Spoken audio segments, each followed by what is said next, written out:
You know, it's funny. Sometimes you get these movies with their critic rating really low, but then the audience absolutely loves it. And you go and watch the movie and you're like, I don't know, somebody's wrong. Well, in this case, for the movie Black Adam, I can actually make the case that the critics are right and the audience is right.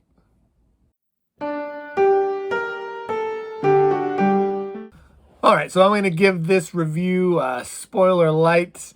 I think it'd be better to let you know kind of what I think of it. I'm assuming most of you have already seen it. This review is coming out a little late.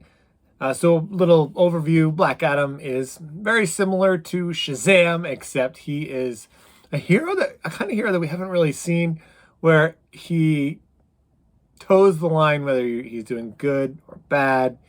He certainly is, I'll get what I want at all costs kind of guy. And so from that perspective, I did really like this hero because it offered something different. Now, the movie overall didn't really do anything great and didn't really do anything not great. So for the critics have really hammered it. I haven't read the reviews as to why they gave it a low score. I just happened to see the Rotten Tomatoes score. And this movie does not flow super well. It is action, action, action. So if that's what you like, you're going to love this. There's a reason why they keep releasing 700 Fast and the Furious movies, whether critics like it or not. That's what people love to watch. That's what they're going to spend their money on, and those are the movies we're going to keep getting. For Black Adam, it was never really clear, like, his motivation until the very end. Another huge complaint I have about this movie is the trailer actually spoiled a big part of the story. The whole movie, they were thinking Black Adam was the savior, didn't understand why he was angry and mad, and it kind of was revealed towards the end, but the original trailer actually spoiled that. So you knew who Black Adam was. And what bothered me is I do read comics. I have not really come across Black Adam too much. So I'm coming from a perspective of someone that doesn't know hardly anything about Black Adam. I actually thought he was another Shazam because I had seen pictures of him.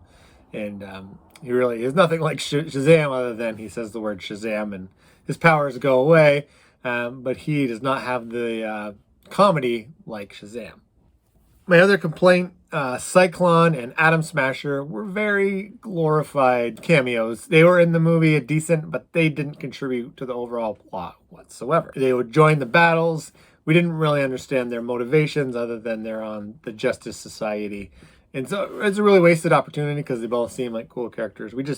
There wasn't enough to get emotionally attached to them whatsoever. And my biggest complaint of superhero movies, and if you watched She-Hulk the other day, you'll understand this, is the villain was basically the mirror image, literally the mirror image this time, of the good guy. Or, well, that's one thing I like, is it's hard to say Shazam is a good guy.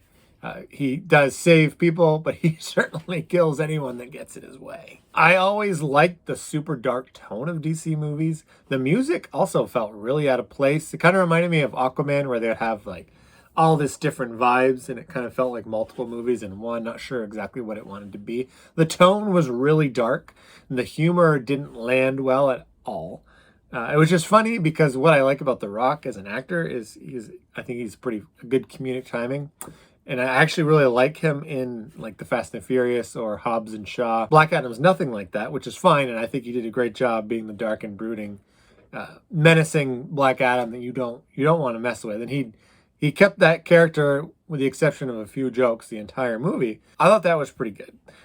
But that makes it hard to really root for him. So it makes for an awkward viewing because you don't know what exactly his motivation is. Now that he has fulfilled his original task of avenging his son. So now, what does new Black Adam do? What does he want to do going forward? So that's a lot of negatives. And usually my reviews are super positive, so I want to throw in some things. So the audience score is really high. Some friends that I've talked to really enjoyed it. My family, they enjoyed it. Not the greatest.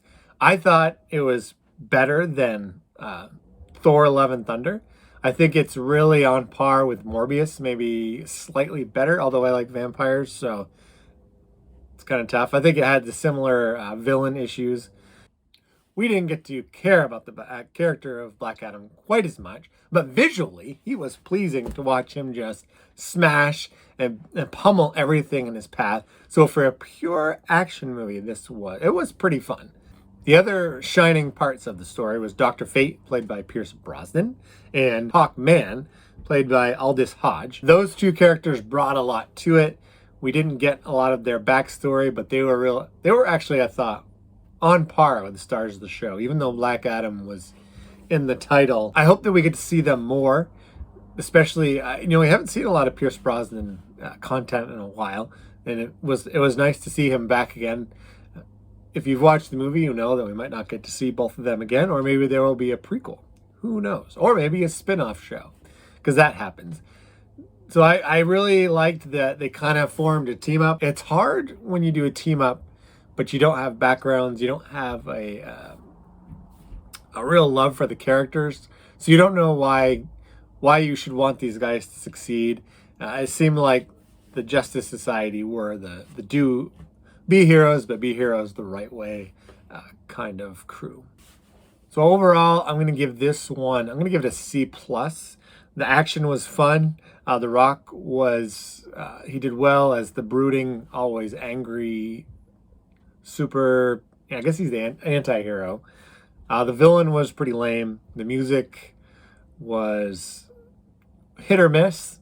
It felt like it really wanted to be the super dramatic tale. The added characters, Amanda Waller was kind of a good addition. I hope that we get to see her more. She's kind of turning out to be almost like Wong is in the Marvel Universe, except we know she's not always has everyone's best interest in mind.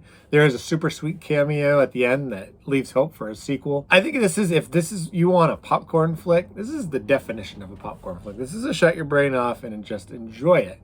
If you're going to critique it too much, once you peel back the first couple layers of that onion, you're going to realize this might not be the greatest onion in the world. But I enjoyed that they didn't try to shoehorn too much humor. And any humor they really tried to put in really didn't work. Fell pretty flat, actually. So let me know what you think. Did this live up to the hype? Where does this rank on your superhero movies so far this year? For me, the Batman is still the greatest one that's come out in 2022, followed by Doctor Strange. After that, it gets a little murky with Thor and Morbius and Black Adam. They're all kind of meh. Hopefully, what I'm thinking this is like the opening act. When you go see a headlining band you really want to see, the opening act is not too bad. And then, of course, the main course will be Wakanda Forever in a few weeks. So that's what I'm hoping this was. So it was fun to see a movie in the theaters, because I haven't been to the theaters in a while, because there really hasn't been anything that hasn't made me want to go or wasn't also released as a streaming option at the same time. So let me know. Give me a thumbs up. You should see my little head popping down below. Click on that and you can go right to the subscribe page, because the best part of watching my videos is after you watch them, you have something to brag about.